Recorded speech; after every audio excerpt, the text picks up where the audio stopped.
Hello everyone, তোমরা সবাই কেমন আছো? আশা করছি ভালো আছো। আর আমিও খুব ভালো আছি। তো দেখো, আজকে সকাল থেকে ঝিরি ঝিরি বৃষ্টি হচ্ছে।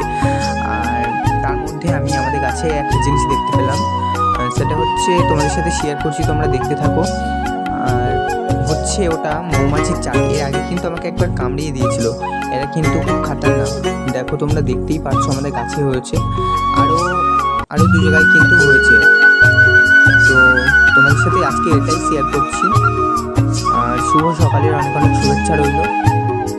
আর সকাল থেকেই কিন্তু আমাদের এখানে খুব বৃষ্টি হচ্ছে, অনেকটা বিরক্তি লাগছে। বৃষ্টি হলে কিন্তু আমার বিরক্ত লাগে খুব। বৃষ্টি ভালো লাগে, কিন্তু বৃষ্টির সময় বাইরে বেরোনো যায় না, খুব বিরক্ত লাগে। ঠিক আছে, ওই এক জায়গায় কিন্তু দেখা যাচ্ছে মৌমাছির চাক হয়েছে। ঠিক আছে, ওখানে এক জায়গায় হয়েছে, আরও এক জায়গায়। চলো আমি ছাদে যাই।